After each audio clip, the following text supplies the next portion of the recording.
Above and Beyond, a short-lived one-season sci-fi show that's fucking incredible. Honestly, like Star Trek Next Generation was my introduction because my mom was a stay-at-home mom, Mm-hmm. and so like when I was out of school or it was summer break, like she would watch soap operas, and then Mhm. TNG would come on, and TNG was the only time I was allowed to be inside the house. Right. When that was on, I could sit inside and I can watch TV with her. As soon as that was done, I was right back outside. That's right. Yep. So I will say my favorite Andromeda Star Trek fact is the guy who plays Michael in Stargate SG-1, the nerdy guy. He did a couple of guest spots on Andromeda because it's a Vancouver show, so that it's the CW Supernatural problem all over again. And it's Michael Shanks. I fucking forgot his actual name. But it's Michael Shanks is the actor's name. He went to do a guest spot on Andromeda, met Lexa Doig, who played Andromeda in Andromeda, who then did a guest spot on SG-1, and they've been happily married since. Oh, that's nice. It's like the nerd power couple because they've been across the board in fucking everything. Yep. Lexa Doig, by the way, who was Talia al Ghul in the CW's run of The Arrow, just in case you didn't know. Knew that name sounded familiar. Oh man, so many good stuff, so many great B tier stuff. Did you guys ever watch Nightman? No. No. Don't even know I what don't think so. fuck that is, to be honest. You should look that up. It is the dumbest fucking thing ever. Is it going to get me like some hentai bullshit now if I look those phrases up? It was basically a dude. It's been forever since I've seen it because I watched it as a kid. Dude ends up with like a suit, and his left eye, I think it is like a red. Yep, that's ruby his left or eye. something. Okay. And he can fly around and stuff like that, and he's got like superhuman powers and all that stuff. And he also drives a purple the hell was that car called? It looks like Prowler? satire. It looks like modern day satire of shows. It looks like The Boys. Like that kind of level of satire, except it was is a Prowler. 1997. Yeah, he drives a Plymouth Prowler as his main vehicle. Of course like, he does. That is a superhero, just like when his normal identity, I guess. But it is... Boy, you want to talk about childhood weird-ass sci-fi memories? Yeah. This was definitely B tier then. Because I think it came on like just before or just after Sliders. Oh, Sliders. Okay. I just wish I could remember the name of it. Hold on, I'll just do a search for the word man here and see if it shows up. Nope, it's not. Oh, there is Darkman, the trilogy of movies starring Liam Neeson. Oh, I love Darkman. Yeah, fucking Darkman was awesome. was banger. Yeah, Darkman was great. Okay, before we keep going down these rabbit holes, are you guys ready to start recording? Hey, we're just making sure you've got notes for pre-show, that's all. Oh, don't worry, I do. Space is the place. Quick question. Do we want to cover my one game this week on my section or your section, Boston? Oh, we'll just do it in your section. Okay. Cool, because I also have one game. Hey, so do I. Yeah. Hey, Yeah, cool. Hopefully Too bad it's not all the same thing. Yeah. All right. Let's get started in 3, 2, 1. Welcome to a brand new episode of That Video Game Podcast, aka TVGP. I'm your host, Boston, and joining me as always is Moonpeer.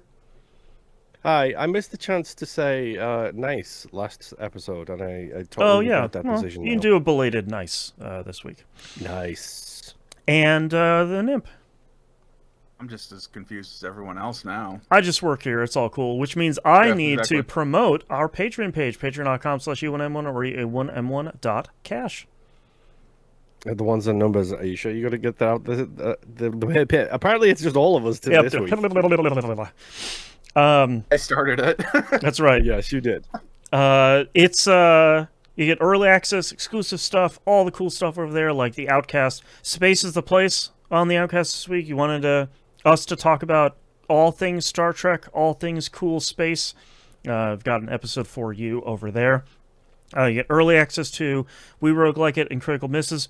At the $5 tier or higher, you get exclusive access to both the Critical Misses production meeting and The Wayward Sons, the supernatural TV show watchcasts that Moon and Imp are going through. All of that over at patreon.com/UNM.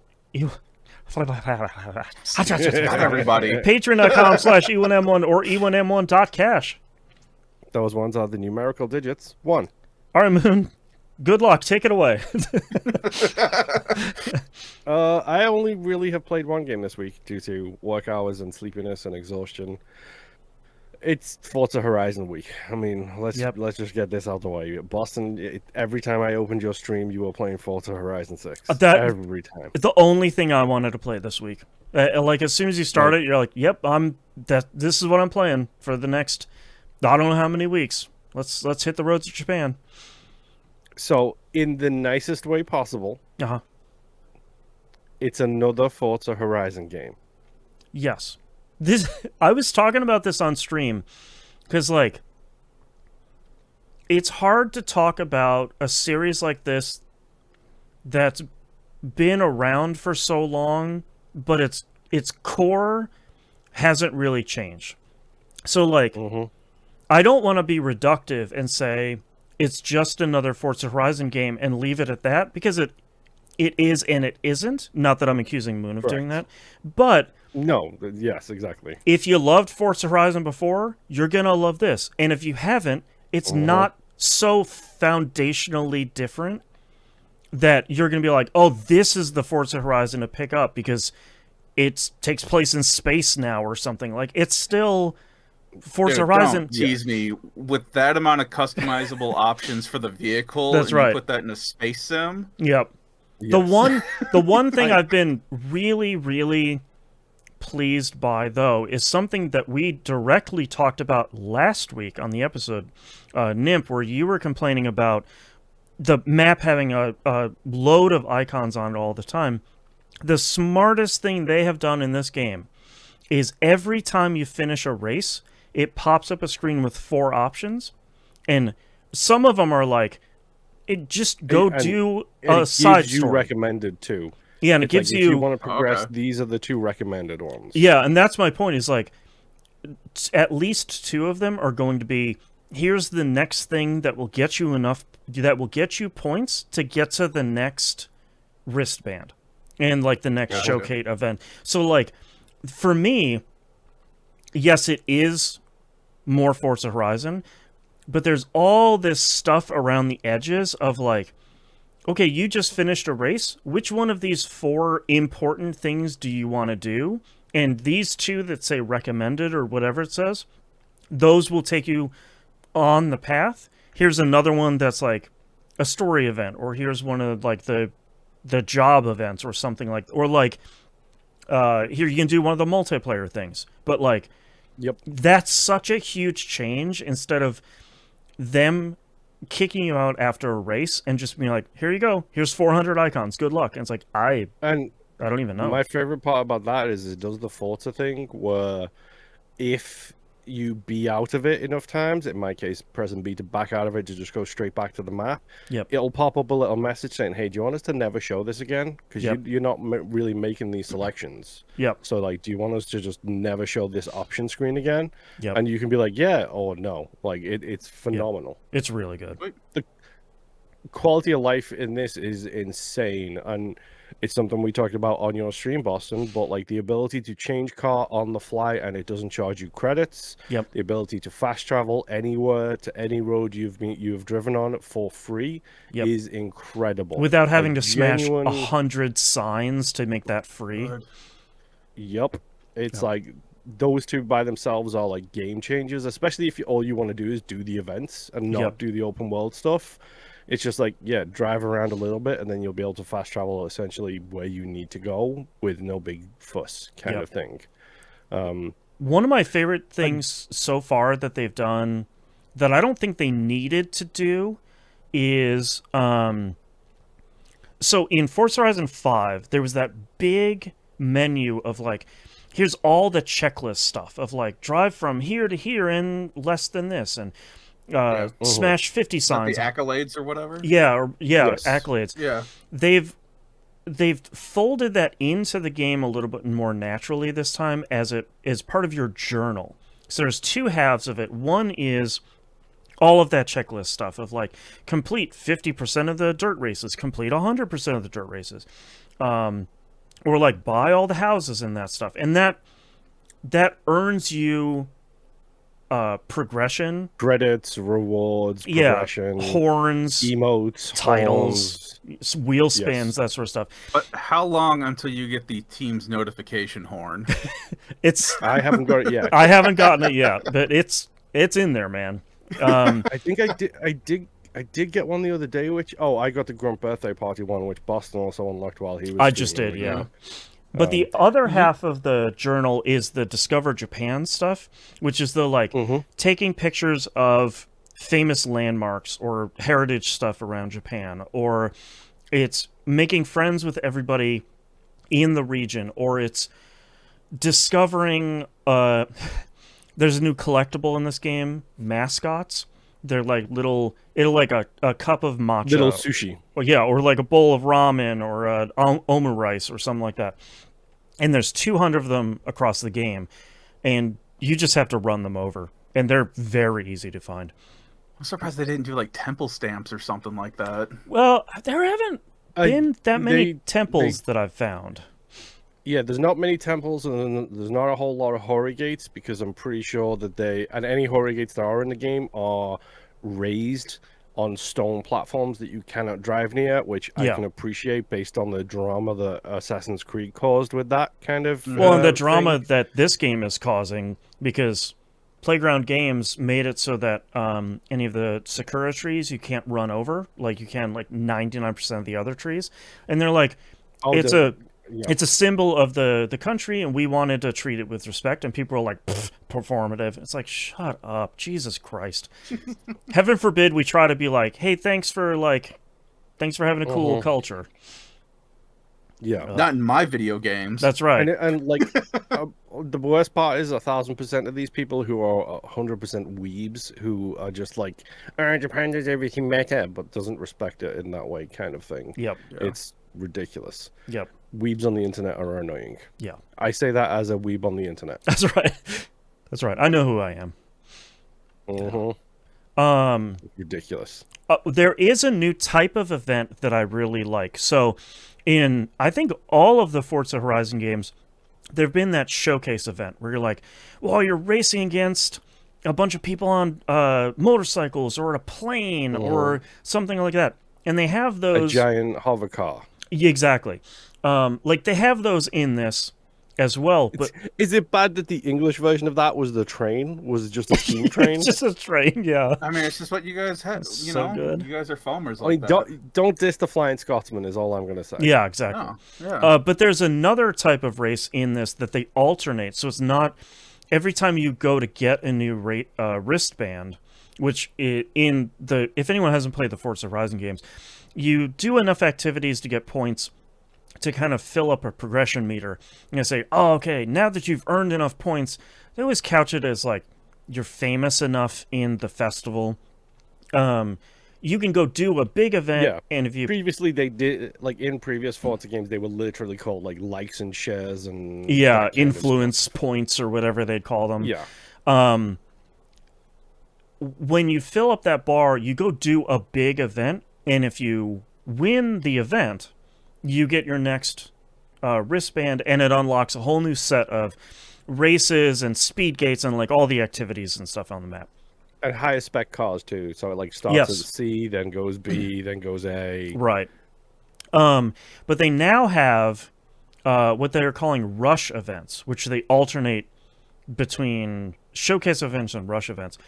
I really like the rush events a lot. The first one is this very cool climb in this like dock area.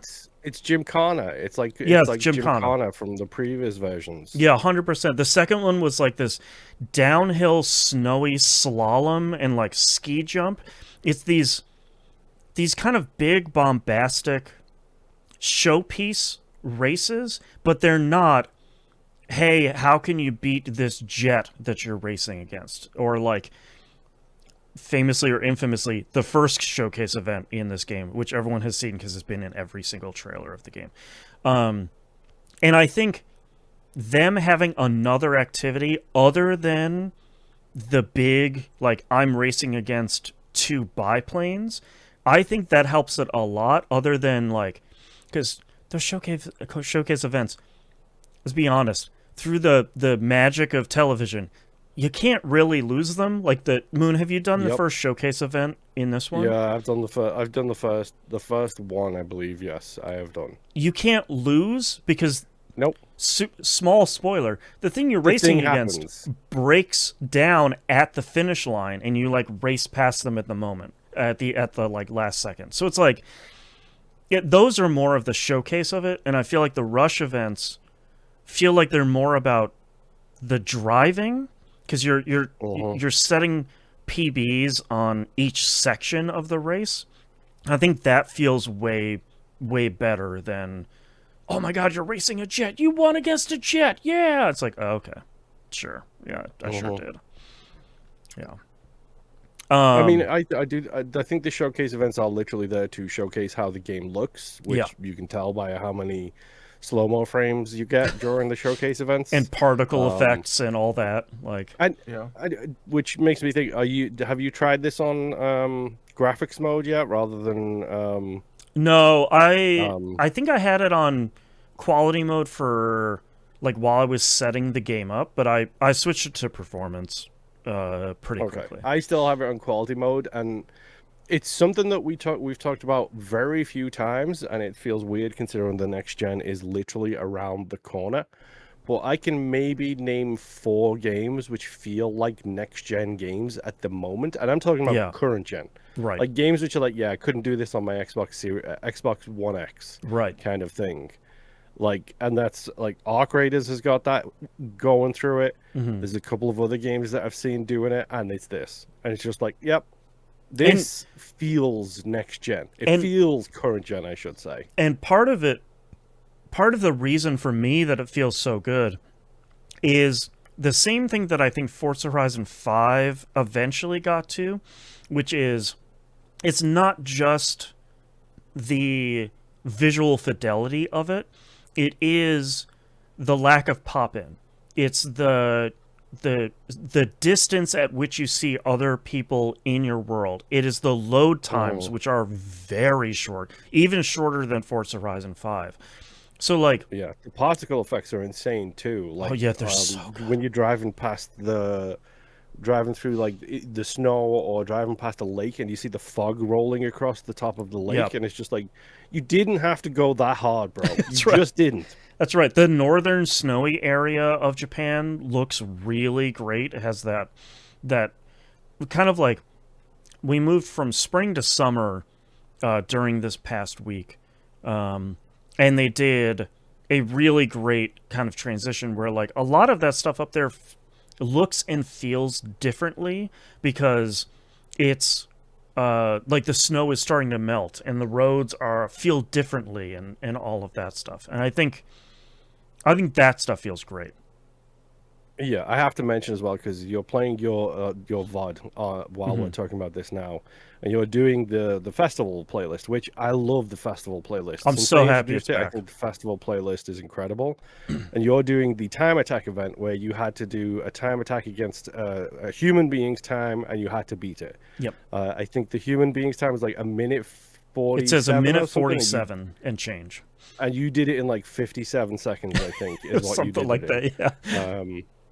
The worst part for me is when I started loading up my festival playlist, the time I had to beat was yours. I had to beat your 47 seconds. Oh, no. Get in there early, folks. I was like, I hate you, Boston. I hate you so much, the fact that I cannot beat this time. Yep. I did beat it eventually. I do have one surprising positive thing about Forza Horizon 6. And it's the thing that kind of drove me crazy about some of the previous ones, and I talked about it a lot on stream, because I call them shut up racing games, where it's like, okay, I just want to get in the next race, like, shut up. I don't care about, like, hey, it's me, here's the history of Gymkhana. Shut up. I don't care. Let me just go do it. Once you're past that intro section of Forza Horizon 6, a lot of that stuff so far has dropped off. It's everyone's you'll get a new brace, a new wristband, and Helena will come on and be like, "Oh man, you're really moving up in the world. Good job, racer." And that's kind of really it. Like there will be some for the story events, but I was going to say this is spoken like somebody who has not put a lot of time into the story events. So but that's where I want that stuff to happen. Of like, hey, here's the history behind like this famous car magazine in Japan. I want to see that. Or like I did my first day trip event where and the day trips are great, where it's like a guided tour with the history of the area and everything else. Like, and that's where I want it. I don't want it for me to like get the halfway point through my dirt races and have someone up on screen being like, the history of dirt races, and then like 30 seconds of non-skippable stuff. I feel like that stuff has largely gone by the wayside. It's not gone completely, but it feels way better than it did, and like especially 4, where it's kind of like, please, I just want to go do the driving thing. Please shut up. So I will say as well, on the stories front, my favorite thing that they've done is so like the day trip, for example. You do a day trip, it gives you like a guided tour through this like area of Japan. Talks about the history, which I appreciate, because it's like, yes, this is the historical mode in Assassin's Creed that people ask for, where it's like, here is the real life history of these kind of areas, and then it'll just be like, okay, now we're gonna have some fun, and here's a fun little challenge. As long as you complete the challenge, if you get 2 stars and you're like, man, I've got to go back and get 3 stars now because I'm a bar filling kind of guy. When you select it from the menu, you can hit Y and just skip straight to that challenge. You don't have to do the driving section again. That's very cool. It's a phenomenal little thing where I just saw it on the bottom and I was like, oh, I can skip the talky bits and get to the vroom bits. That's my kind of jam. Yeah. Speaking of filling bars too, there's a new activity type in here where you're basically a DoorDash driver. Yup. And it's pretty good. It's basically like, hey man, this ice cream's gonna melt. You got to stay above 70 or 80 miles an hour before you get there. Also, you have a pretty tight time limit. Let's go. It's like, oh, okay. Yep. I'm driving a delivery van too. Like, I'm sure you get something for getting fully promoted in there, of like some sort of cosmetic or horn or something. But you get the delivery driver outfit. That's perfect. But like, I appreciate this game having optional sets of stuff like that, where it's like the races are still there. You have the night street races, you have dirt, and you have the cross country ones, and you have all the regular Forza Horizon races, and then you have the day trip and the story ones and the delivery ones, and just out in the world time trial ones, where it's like, hey, you found a quick circuit out in the middle of nowhere. Do you want to just do a time trial on this one? You can park in a parking lot and do a car meet for no real reason other than, hey, my livery is cool. Do you guys want to see the cool wrap I have in my car?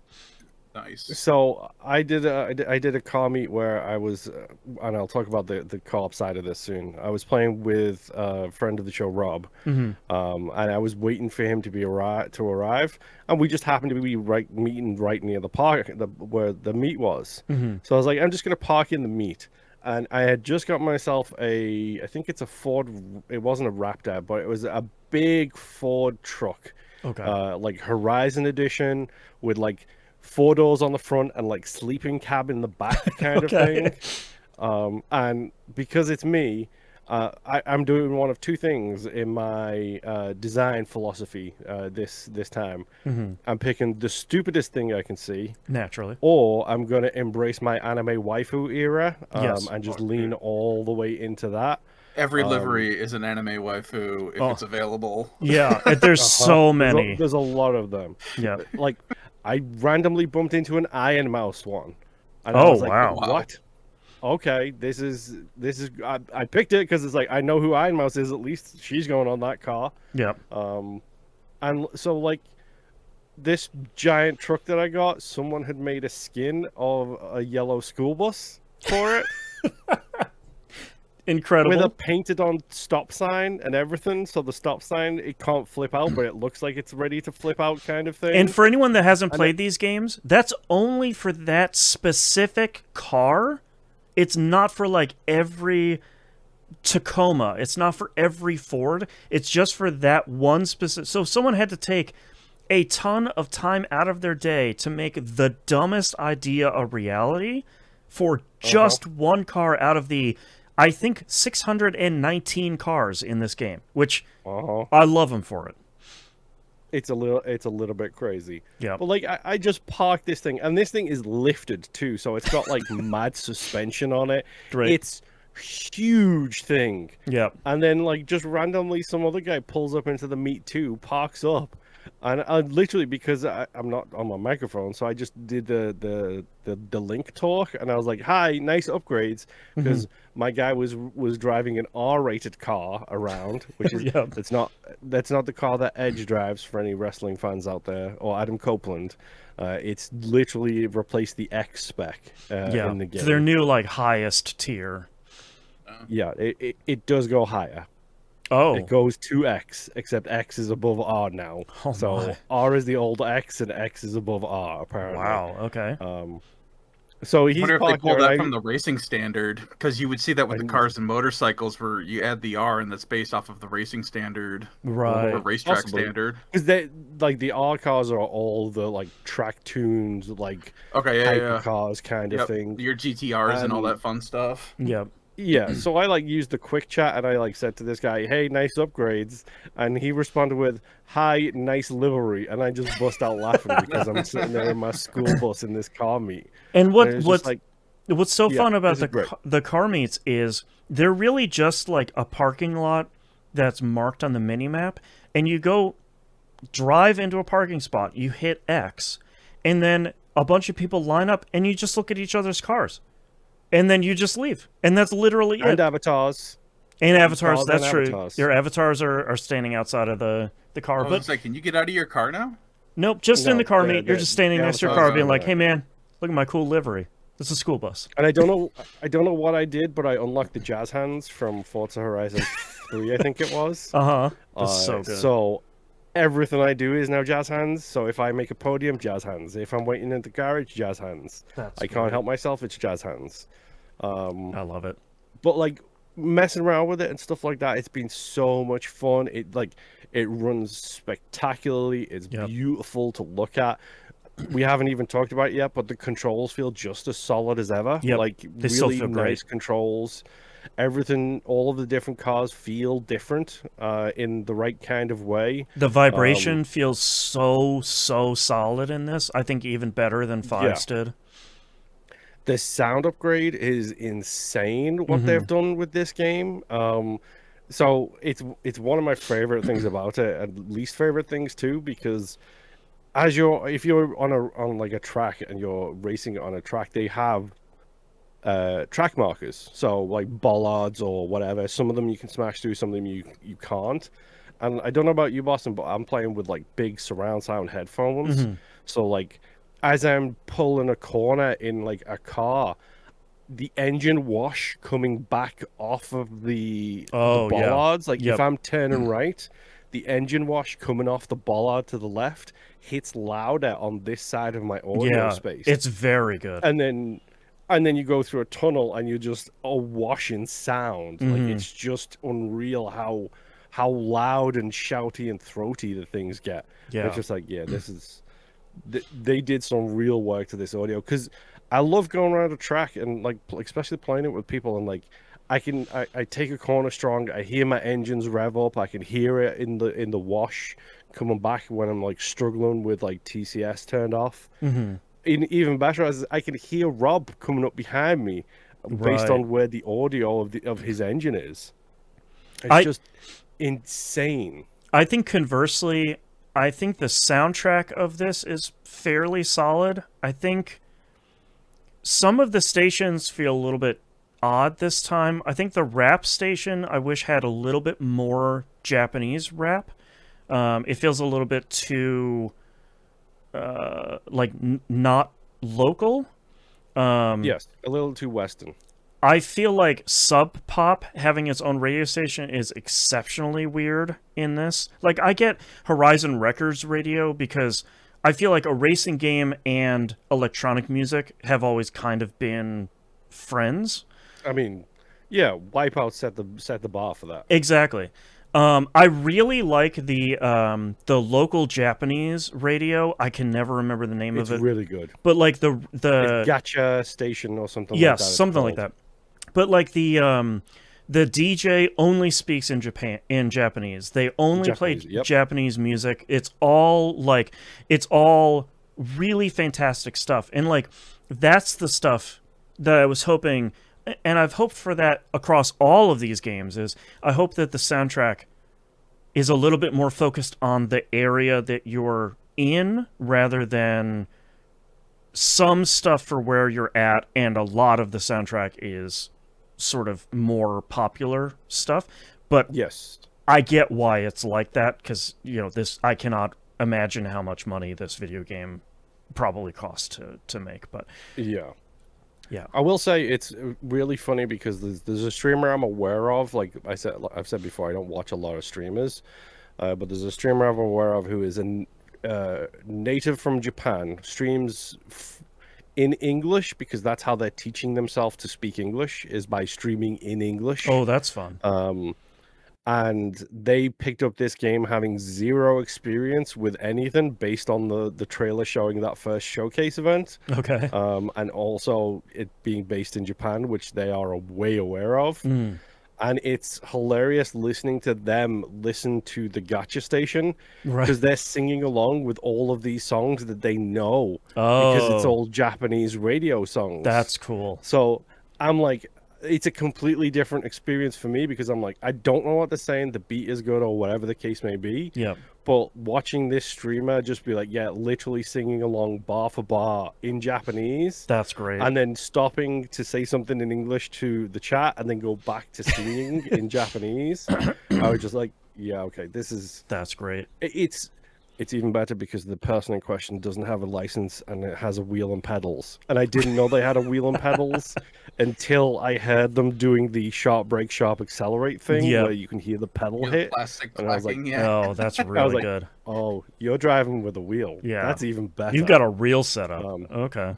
It's funny because those are the guys, it's like, yeah, I don't have a driver's license, and you see their living room and they have like half a Miata in their living room with the TV set up there with the computer.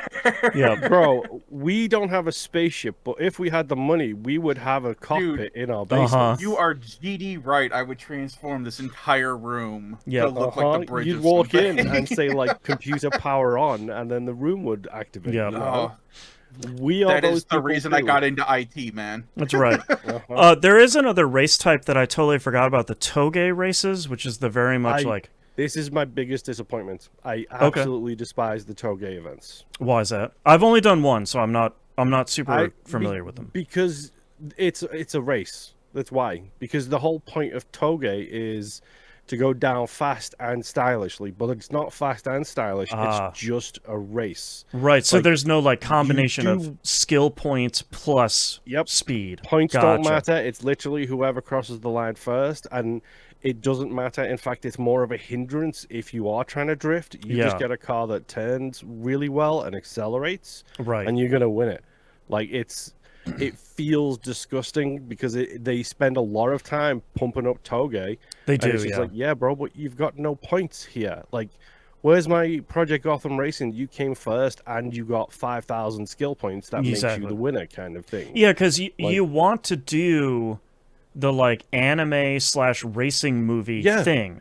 The AE86 is all over this game. It is everywhere. Yep. Yeah. Okay, well that makes sense. I think it's cool. It's just another race. That's the most disappointing thing for me. Like I love the fact that it takes place on those kinds of roads. I love the fact that it's based on that kind of history. I absolutely despise the fact that there is no points involved. It's just A to B racing again. Yeah. And it's just like... That is surprising that it kind of misses the mark like that. I think one thing that Microsoft is sort of promoting in this game, and I think it does a good job, compared to some of the other games is this game having larger buildings. Like, one of the things in the other games has been, like, there's always smaller, like, 1-story, 2-story buildings Little out there. towns, But there haven't yeah. been, like, big cities. And Tokyo City in this has skyscrapers and has multi-level freeways and stuff. But it's still just Tokyo City. It's not... Do you hate those freeways for your road completion as much as I do? I'm already dreading. I see some of them multi-layered. where it's like this big curly layers. queue out Yeah. in the middle of nowhere. It's 2 levels. There's on ramps and off ramps everywhere, and I'm like, I gotta spend like 30 minutes just driving over all of these permutations of this. It's just a real. I'm not disappointed that there are buildings. I was just hoping that there would be like more than one city, or every once in a while there'd be like a big temple, or there would be a big skyscraper, or apartment complex, or something other than just here's Tokyo City. But like all of these, and I'm pretty sure that Tokyo City is also a lot bigger than what it is in the game. sure, that's what I was just gonna say. Is like all the Horizon games have always been this like amalgamation of high points, The cruification. Yeah, and like I think this one feels really solid because it's like you have the northern mountain snowy area, you have Tokyo City, you have farmlands, you have rice fields, you have villages, you have like all these kind of big touchstones and like cultural points. And really quick, you mentioned that you made an offhanded comment in your stream about destroying the rice supply. Oh my god, I'm running over every fields you were going through. rice paddy in this game. The Japanese streamer I was watching, when they went through the rice fields, would just screaming, being like, "No, the rice!" Yeah, you drive through a lot of rice fields and rice paddies. It's very strange. Is there anything else other than the Toge stuff kind of letting you down? Is there anything else in this that you're finding is kind of missing the mark for you? Honestly, the only thing that's really missed so far has been that, like, I unfortunately fell asleep on Friday, so I didn't get a chance to play with the boys on Friday, but I did basically spend all of Saturday afternoon playing this game with my guys. I played with just Rob at first, and then Justin jumped in for a while. And the best part is Justin was level 1. He hadn't even got his first wristband. Okay. And I was just looping him into races that he can't do yet, and he was just joining in. He got a rental car by choosing it from me, and then he could just race along with the rest of us. Oh, that's cool. So, like, his level and progression didn't matter at all. And the best part is I know what's going to happen is when he gets those unlocked, he'll already have the little victory symbol over it showing that he's won in that particular that's match cool. kind of thing. That's nice. So the wristband qualifier you have to do solo is something we figured out. That makes sense. Sure. But the showcase events and the rush events, you can do those multiplayer, because we then jumped on and did that. We power leveled him essentially through a bunch of races, and you can choose to do PvP where it's just like, yeah, every man for themselves, or you can do the old co-op thing where it's like blue team versus red team, and you get points based on who is ahead of who. When you do like the story challenges or anything like that, whoever gets the fastest or the best score, that's whose score everyone gets taken into account for it. That's cool. So like we did drift challenges where like I got 400,000 on a target of like 200,000, and like Rob got like 217,000, but on his screen it's like, you got 400,000 points, and then it just gave him the win. Oh, that's really nice. So highest counts, you don't have to technically win to do it. My funniest, least favorite thing about the convoy mode, which is super quick to set up, super easy, get in, get out, like nice and fun. My least favorite thing about it is when, I don't know if this is a bug, but I'm assuming it must be, when we're in a convoy, I still get the pedestrian cars, the regular civilian cars. Oh, okay, like the other drivers on the road. Yes, not driver cars, but like the pedestrians is how I call them, because they're not the racers, they're not festival members, they're just people doing their 9 to 5, and here I come destroying their car kind of thing. Yep. Rob doesn't. He had Okay. 0 pedestrian It's just cars. empty roads.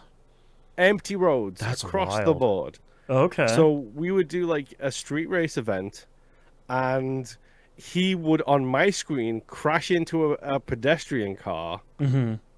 Then it would hitch for like a half of a second. Then he would suddenly be halfway up the street, and the pedestrian car is doing donuts flying sideways because Right. it's just been hit by Rob.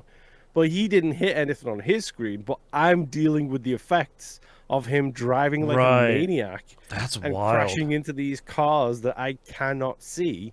Huh. And suddenly, or that he cannot see, and suddenly they're going sideways across my thing like it's a burnout game. And I'm just like, bro, That's like, wild. you don't understand the chaos that you're creating, Right. like in the way you're driving. And it's not his fault. He just literally doesn't see those cars. Yeah. And I was like, okay.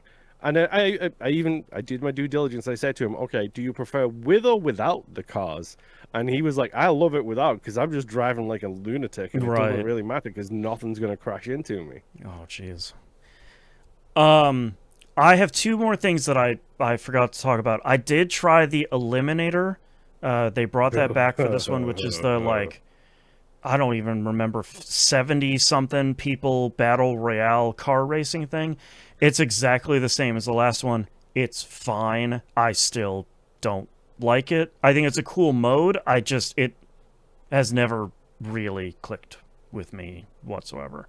Yeah, it's also a battle royale and a racing game. It's really cool conceptually. Yeah. Oh, Yeah, I just I don't don't have like a lot of fun PvP. with it. Like, It was it's from a time where everyone needed to have something to do with a battle royale. Exactly, even yeah. if it wasn't a Uh-huh. battle royale game. I'm mostly surprised that they didn't drop it, because I feel like its reception in 5 was largely the same of like, okay, like it works somehow. I think the Doing problem it for with the 5 achievement. was Yeah. I think the problem with 5 was like the reason that it's probably still in this is, yes, you are right, its reception was kind of but I was playing Forza Horizon 5 like less than a year ago, Mhm. and it was still going strong. Like the True. Eliminator, I didn't hesitate to find a match. It just True. happened constantly. Yeah. The other thing we forgot to mention about was a new system called Treasure Cars. And this Yes. is Which I'm glad they didn't replace barn finds. I thought they Yeah. were replacing barn finds, but they haven't. They've just added more. Yeah, so they have barn finds. Like before, there was a big purple circle on the screen. It's like, hey, there's a barn with a broken down famous car in here. Go find it. It's somewhere in the circle. But they also have this thing called Treasure Cars, which is a grid of, I think it's 9. And it shows you a picture that someone took of a car out in the middle of nowhere. And they're like, all right, it's in this region. And you can see the regions on the map. And here it's like looking towards this one bridge. Go find it. And I've enjoyed those a lot of like, oh, wait, that's that bridge from the picture. Oh, maybe I'm on the wrong side of it. Let me drive to the other. Okay, that looks more like the picture. I think I'm in this area. It's a parking lot somewhere here. All right, I found it. And it's this cool, like, you'd get that in some of the Zelda games where someone like drew you a picture and they're like, oh, I left a secret treasure hidden underneath this tree in the middle of this field. And I'm like, oh my God, I've totally seen that tree. Wait, where did I see that tree before? Like, and trying to go find it. And you get a car that's like not the best car in the world, but it's a cool little scavenger hunt that I like quite a lot. Yeah. I was talking about this with Rob, and they should have either made all of the secret cars, like the photo clue cars, or all of the barn finds Forza Horizon editions. Oh, I sure. feel like- Uh-huh. Because like that's the type of car that everybody wants. So if you've not played the game and you don't know, a Horizon edition is just, it's usually the version of the car, except it's got some slight improvements to it, but it gives you a bonus in something. So, for example, the Subaru Impreza Forza Horizon Edition gives you a bonus to drifting skills, because Right. you're more than likely going to take it on a dirt road. Right. So you'll get a lot of drift bonuses for it. So it'll give you more points. You'll get some which are you earn more cash. You get some which are destruction bonuses. Like my big Ford school bus is a destruction bonus Horizon Right. Edition. I think if they would have made these cars, like especially like because the barn finds all seem to have a story to them, which I like. Yeah. And so do the hidden cars, but it's like, give me Horizon editions. I know you Yeah. probably don't want to quote unquote debase the nature of Horizon editions, but just make them Horizon editions. Yeah, it Make should them be like for an extra whatever it bonus. is. Because, like, Yeah. my problem has always been with the barn finds. I like finding them. I like the restoration process. I like seeing, like, a car that's famous enough that I know what the car is come out of a barn find. But the thing that always happens with barn finds is you open the garage and there's a car behind there, and one of the members of your crew goes, "Oh, that's my dad's car. I can't believe my grandpa's car." But it's always like, it's not just, oh, this is a cool car that someone left behind. It's like, It's a Fiat Punto. yeah, it's like, oh my god, my famous racing uncle's favorite car. I can't believe he left it behind. It's like, oh my god, it can just be a car left behind in a barn. Oh my god, whatever. It's just gonna sit in my garage. Thank you Yeah, very exactly. much. Like, it's cool that it has a Because story, but it's because- always a little bit like, oh. And it's like, Yeah. okay. And if you're not sure, by the way, just so you are aware, you can buy Horizon editions at some of those green secondhand car locations. Just an FYI. Okay. Some of those are Horizon editions, so it's like, Okay. why are you putting them out there in the open world to be bought? I do kind of like stopping every once in a while. So the thing that Moon's talking about, I don't think existed in Forza Horizon 5. It did not. It wasn't in any of the previous ones. So you'll see a little like green outline of a car icon that says CR on it, and you can stop at the side of the road, and there'll be like anywhere between 1 to 3 is the most I've seen. Cars that are just for sale on the side of the road. And it could be secondhand cars, essentially. Yeah, and it could be like a 1970 something VW Bug that has had nothing done to it, or a Ford Fiesta, or a supercar that's like whatever, like A rank, and it's going to be, you know, super incredibly fast. And I kind of like that because I like it also helps for the taking the pictures of all the cars, because it's like, oh, okay, well, Yes. I've got 3 of them here. I'm going to stop here and and you can take a bunch of pictures and stuff. Oh, speaking of the pictures thing, there are 26 famous things in Japan that they want you to take pictures of for the Discover Japan thing. I really wish that system had hints in it or some suggestions in it, like the treasure cars did, because they're basically like fish lanterns. The fish kites. Yeah, and I'm like, yeah. Okay, cool. Like, where the hell are the fish kites? Where are the fish lanterns? River lanterns, and I'm like, okay, cool. Like, the number of times that I've gotten a picture. Even worse, because it's like, are these seasonal based? I don't know. Right. I don't know if I can't get this thing yet because it's not out right now. And I because can't. of the seasons. Some of them are easy. Of like the rocket from the intro of the game. Okay, cool. I know that when I see that. But like, the thing from Showcase 1 is one of them, by Right. the way, which I didn't know until after the fact. it's in the main Horizon Festival thing. It's like, it's off to the side in one of the. Okay, so I can go get it there. Yeah, you can go get it.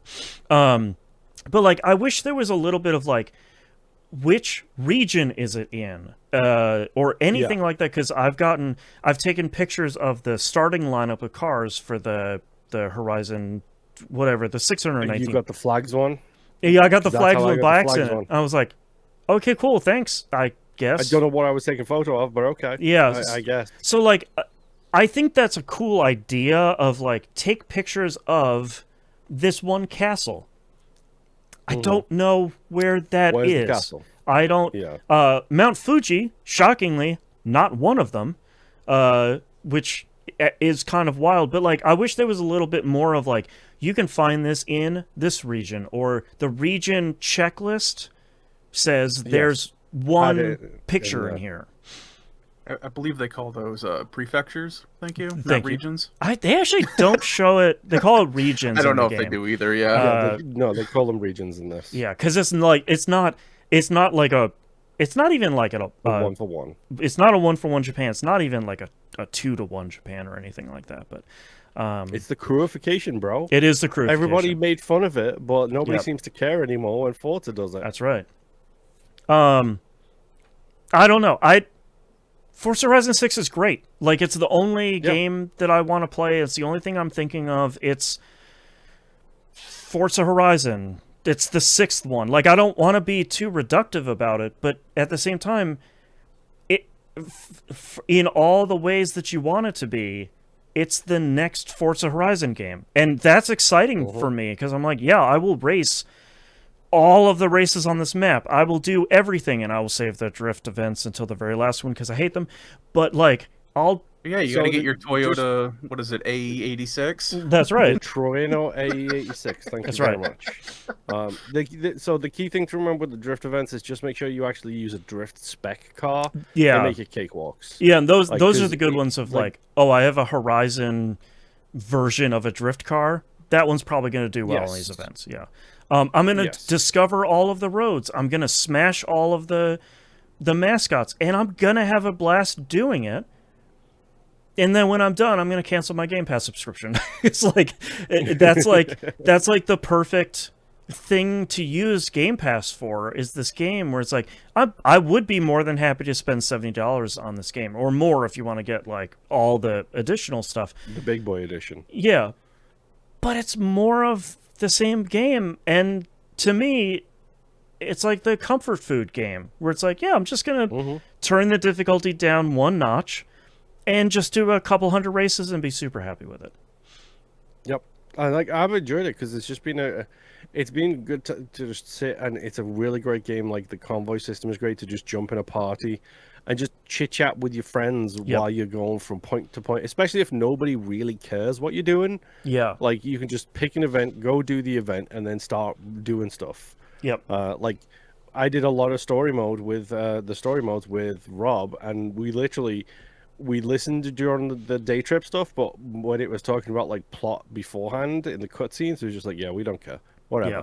Like, we're just gonna chit chat and talk about our daily lives and things we're trying to do and so on and so forth. And most of the cutscene stuff is all going to be the same stuff that you've seen in other games, and it's going to be the thing you can see coming from the very beginning of like, whoa, can you believe the three of us started from nothing, and now we're going to Legend Island, or whatever they call it, the like gold wristband island. I haven't even teasing. made it there yet. Don't spoil it. Oh, I haven't either, but like from the very beginning, they're basically like, the Forza Horizon Festival and the Golden Island where the golden racers go, or whatever, like One Piece BS it sounds like over there. But like, it's all the same stuff we've done before, for better or for worse.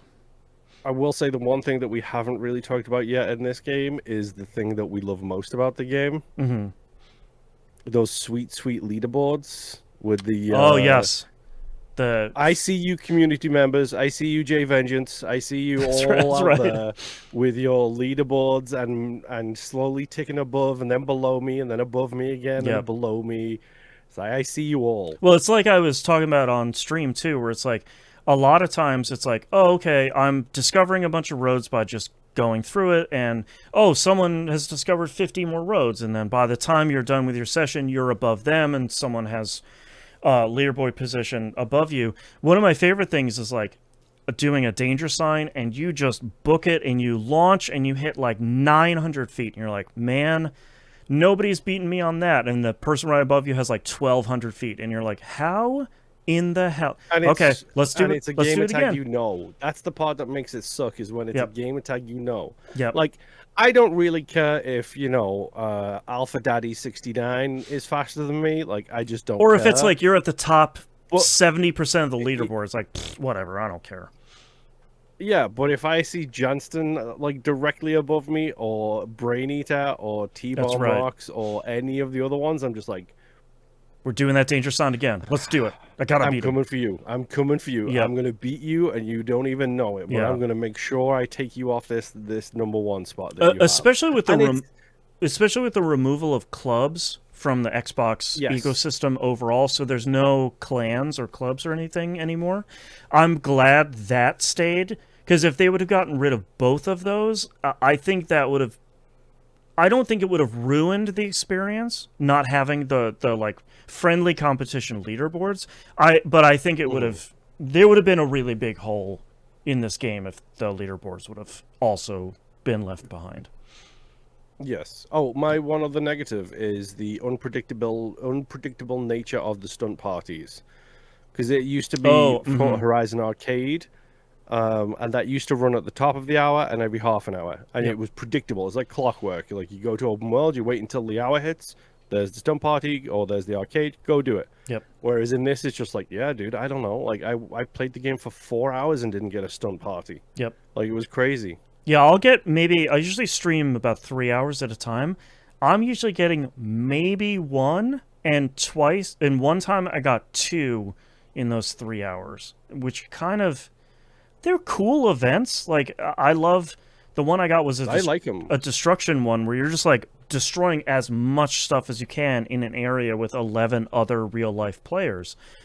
So they're kind of fun. They're not like the most important part of the game, but it's a good time no matter what. But I agree with you that, like, not knowing when you're gonna have one, I think is kind of a miss. I think overall, Yeah. yeah. Yeah, that's really it. That's literally the only thing I've got to say. I'm having a blast. I've got negative. I think it's great. It's definitely a Forza Horizon game in the way of, like, I have an hour free.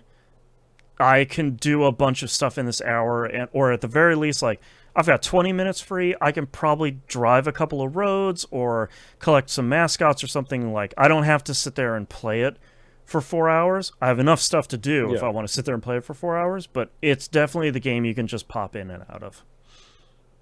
Yep. Yeah. It's great. I love it. That's all I got. And that's literally all I've been playing. All right, Mr. Nimp. What do you have, Nimp? All right. The only thing I have been playing this week is Code Vein 2. Oh, okay. And I don't have a whole lot to talk about because I didn't have a whole lot of time to play this week, but last week I talked about how the main quest is that we are supposed to be killing the heroes that have sealed away the evil. Hi, Louise. The evil that's corrupting this world or whatever's happening. And I had mentioned that I had saved a character named Noah, who I had thought at the time was a hero, but it turns out no, he's actually not a hero. Which is it was kind of confusing in the beginning. Okay. Is basically all it was.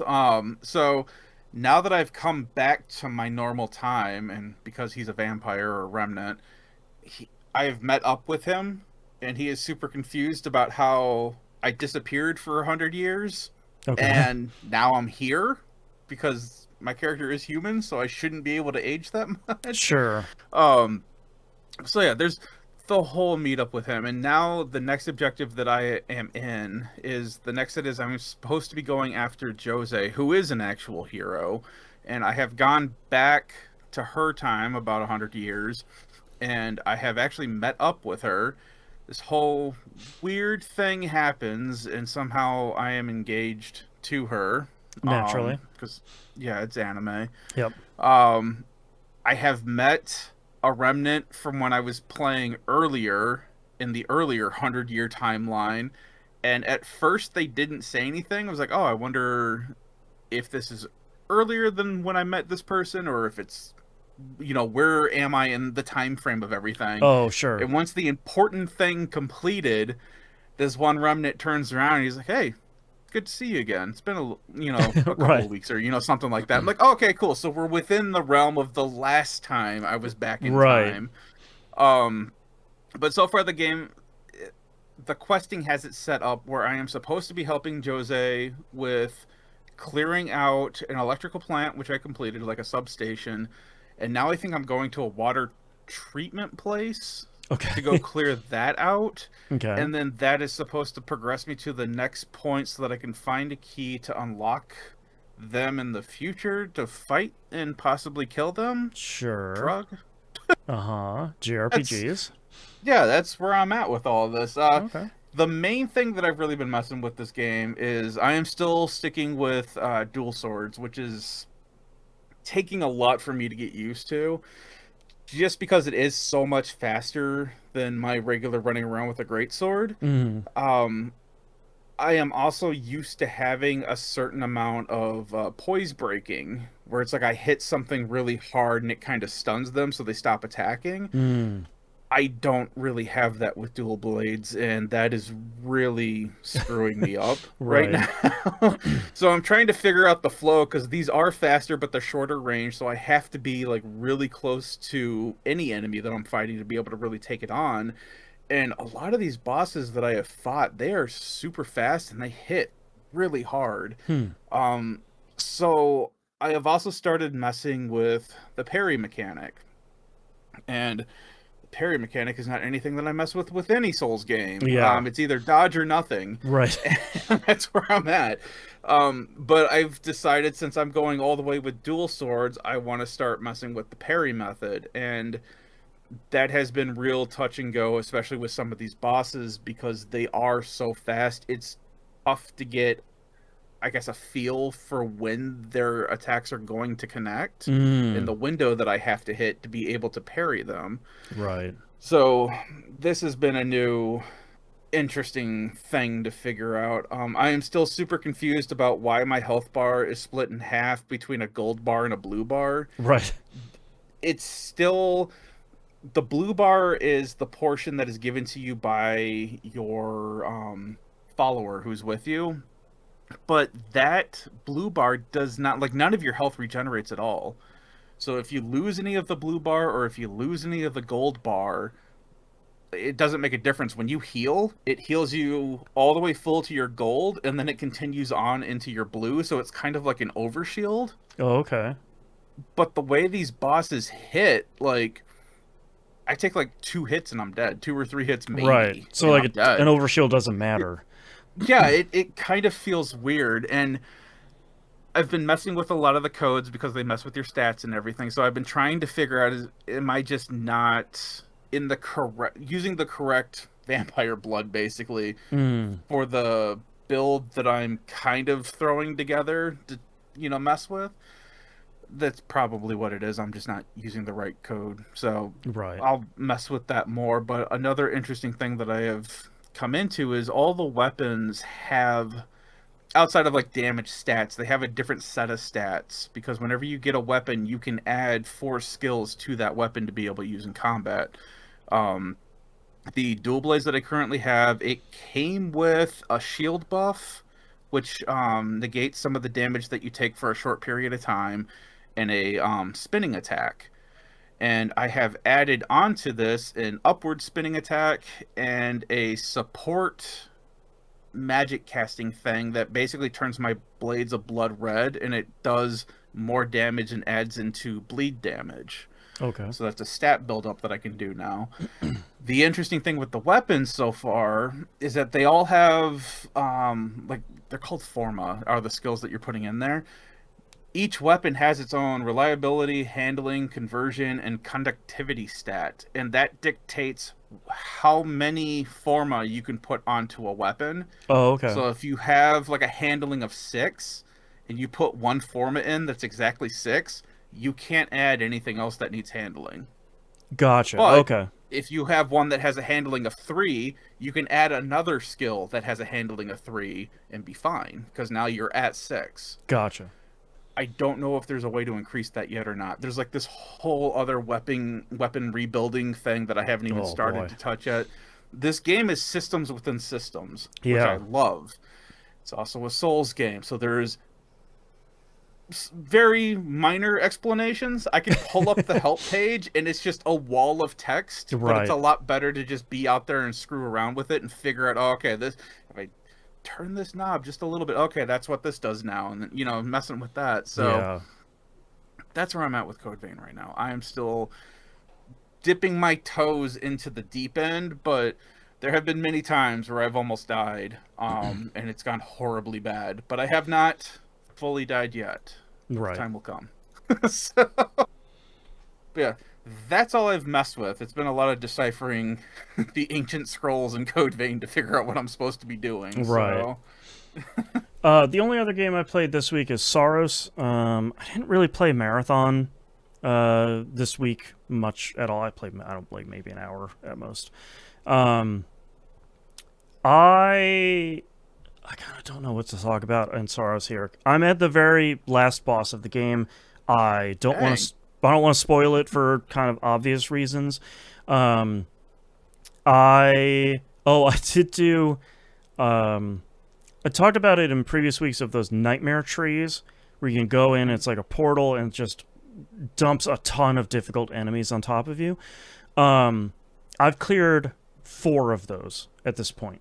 I don't know if I had a solid enough run that I could get through it, or if I've gotten through the skill tree enough that my kind of base strength is high enough at this point. I'm not entirely sure, but each one of those, I was cooking through them pretty easily. So that felt pretty great. And oh man, I really want to talk about the last area of this game, and I don't think I can without spoiling anything. But tune in next week for spoilers. yeah, probably not. I have been happy that the story has gotten a little bit I don't want to say more straightforward, but I think it's gotten a little bit started getting a little bit clearer about what's actually happening here.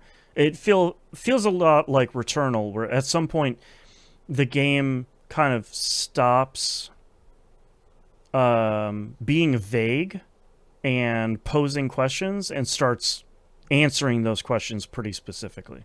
So I'm at that point in the game now, which feels pretty great. I don't know how I feel about the story as of yet, because I'm not at the end of it, so it's not that it's bad, I just feel like I don't have all of the answers at the moment, so I'm not sure I can judge how I feel about everything quite yet. But I am I'm running like one incredible run after another at the point in the game, and I'm making so much Lucenite, which is the main currency in the game that you use to spend in the skill tree to get more skills.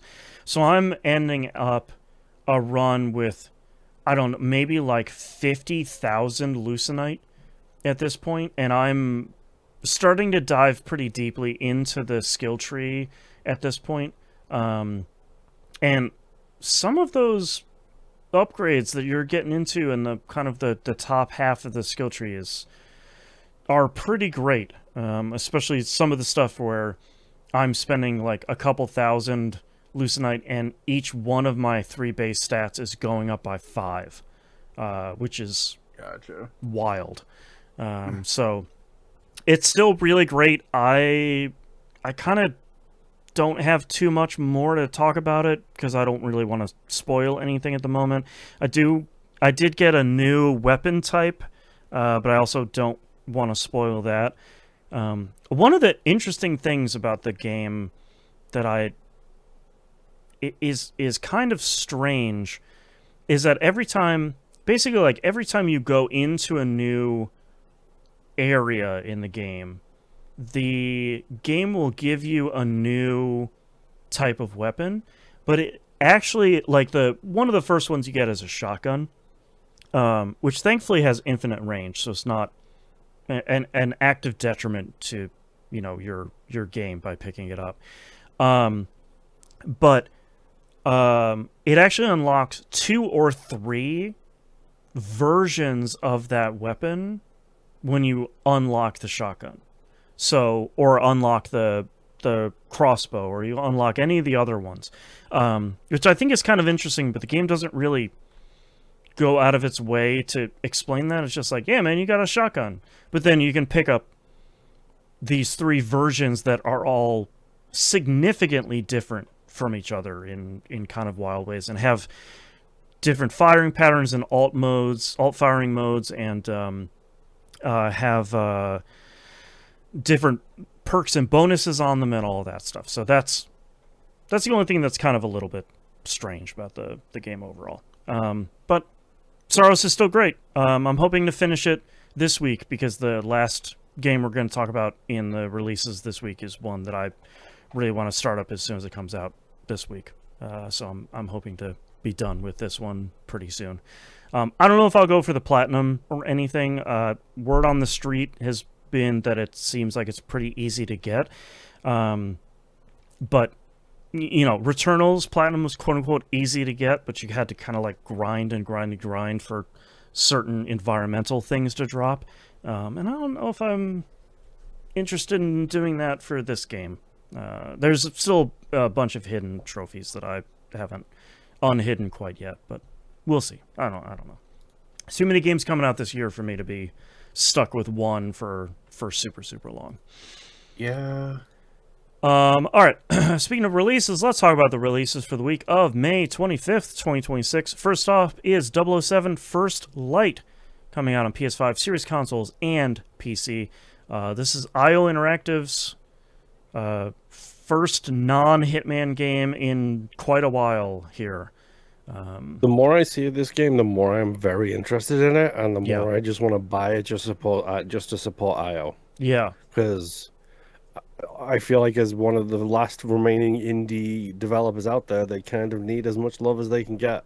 Well, and also they survived getting dumped by Square Enix as well, which not a lot of studios and being do. Consistently the reason why Square constantly lost all of that money every year. That's right. Was because of IO. Obviously. That's right. And Tomb Raider. Oh, and Life is Strange. Oh, well, and actually but yeah, I'm really curious because it feels like it's been a while since we've had a good Bond game.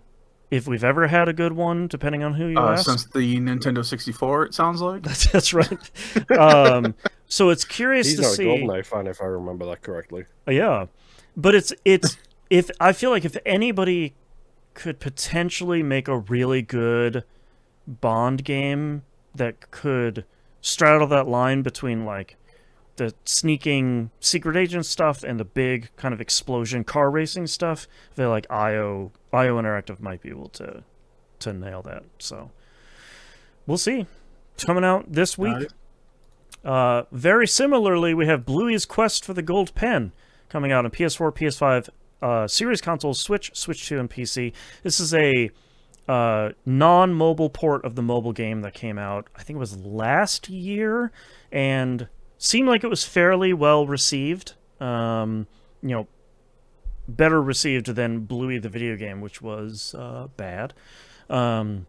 So I'm curious to see how it's going to do once it hits home consoles and PC. And I got the impression that this was a shorter experience, as most kids' games are. So if you're going to go buy this, maybe don't expect a 60-hour open-world Bluey thing. I think you'd maybe expect a sub 3 hours sort of thing. But if you're not 3 hours, you say. Yeah, if you're not a kids game aficionado like some of us are, then maybe those should be your expectations going into it that you might not be aware of. But I don't know. Some of the Bluey stuff seems pretty fun. Bluey's great overall, so check that out. Next up in the world of friend games, Crash Out Crew, coming out on Series consoles and PC, is the latest game from Aggro Crab. They made Going Under, which we played on We Work Like It, Another Crab's Treasure, which we can't remember the name of, and I can't say it apparently, and Peak, one of the kind of biggest friend games out there on the planet. They're making a kind of forklift certified friend game here, where you're carrying a bunch of stuff on your forklift with your friends, and chaos and anarchy and mayhem and breaking everything that you're trying to carry. This happens with forklifts, yeah. Yeah, exactly. So I feel like you kind of know what this subgenre is. Like, I think you know how friend games usually go, and this is a forklift one. So you can probably put that together, what you think that might be, and I bet you're within striking distance of what the experience really is. So I hope it's PvE, not PvP. Like, that's my main concern. Right. It says it's a co-op forklift game. That's the thing they've been kind of impressing upon. I would be surprised if there's any. I'm sure there might be like optional PvP modes, but I think, especially coming off of Peak, I feel like Aggro Crab especially has figured out, like, okay, here's the formula that works. People aren't interested in competing against their friends. They're interested in trying to accomplish a goal and screwing with your friends a little bit, either accidentally or on purpose, but not in like a PvP standpoint. So we'll see. I hope it does well for them. I think I like that studio a lot, and Peak did really well for them, and hopefully they have another hit on their hands here. That's Crash Out Crew. Next up, we have Utawari Ramono, Past and Present Rediscovered, coming out for PS5, Switch 2, and PC. What they are saying is the last game in the series? Question mark? For right now, yeah. Yeah. Okay. Are you gonna? You're the only fan of this. I'm the only fan. You're the only fan. They're putting this one out just for you. Exactly. So this game. So I haven't played the other one, the Monochrome Mobius. I haven't played that one yet, but that one started the separation from it being a visual novel with like tactics gameplay to it being basically an open world JRPG that you play in its command-based battle type, and it looks like this is the one that is doing the same thing where it's open world exploration and command battle type. Gotcha. Story-wise, there is a shift between the original story and the new story. And it all makes sense and it's great, and I really love it. Sure. This takes place towards the end of the original storyline, just before the shift to the new storyline, and that's the best way to explain it without spoiling anything that's going on with this series. Interesting. Okay. And the last one, Monochrome, I believe that was kind of like more of a what if, where it's like, what happens if this event happened instead of this event kind of thing. So I'm going to check out both of these at some point, but this does not continue the story past Mask of Truth, which is the furthest along in the storyline. Gotcha. So this is kind of like that halfway point where it kind of catches you up on what were the characters doing up to Mask of Deception. Gotcha. So it's the original crew, if that makes sense to people who follow the series. Right. Right. Like I said, I'm purposely trying to be vague because there is a lot of plot twisting that happens, and I feel that the story is really good and worth it. There's an anime, there's manga and stuff that you can read. I highly encourage people check it out. Do not play the original PC game of this from Forever Ago, because that is an adult game. Yes, it is an adult game with some tactics battles. Yeah. So, but yeah, this one looks promising. I'm looking forward to checking it out at some point eventually. So yeah. And last but certainly not least, Mina the Hollower comes out this week. PS4, PS5, Xbox One, Series consoles, Switch, Switch 2, and PC. This is the second game from the studio that made Shovel Knight, Yacht Club Games. I had forgotten that Shovel Knight and all of its DLC, all of its mini DLC packs, which I sadly never got around to, was the first game that Yacht Club put out, and this is their second game here, which has been under development for a really long time. And they made basically like a Game Boy Color Zelda game where you're a mouse that digs under the ground and platforming and all of that. So I think it looks cool. I loved Shovel Knight a whole lot. I'm sure it still holds up nowadays. I don't want to say like, Shovel Knight doesn't really hold up. I bet it does, but I'm really curious to see what this game is going to be and what this studio is going to do for this one. So either of you guys gonna check this out? Probably not, because I don't have time for anything. Yeah, that's the real concern of, like, not that these games won't be good, but it's also like, boy, I sure don't have a lot of time to check all these incredible video games out that are coming out. It's a mix between time and not having money to, buy all the games that I would like to buy that I know I'm not going to play anytime soon. Yeah, that's for sure. Yeah, I'm hopefully going to play that this week on stream, and we'll see. It looks real big, and it looks real great, so we'll see how this thing turns out. So tune in next week. Hopefully I'll have played it by then. But that's all the releases we have to talk about this week, which means we're at the end of our episode. Thank you so much, everyone, for listening. Greatly appreciate it. If you'd like to visit us, you can do so at tvgp.tv. Everywhere to find and follow us is on the right-hand side of the page. Don't forget to check us out over on our Discord server, discord.tvgp.tv. We do have the best community on the internet, like we always say, and we mean it. That is the truth. If you'd like to support us, you can do so over on the Patreon page, patreon.com/e1m1 or e1m1.cash. Oh, sorry. I almost spoke over Moon here. Go ahead. The ones in numbers. Yeah. The $5 a month tier is the recommended one. Anything above and beyond that is greatly appreciated. If you can't support us over there, one of the best ways to support us would be rating us positively on your podcatcher of choice. That really, really helps the algorithm be friendly towards us, especially for like, hey, you might be a fan of this show if you listen to this show.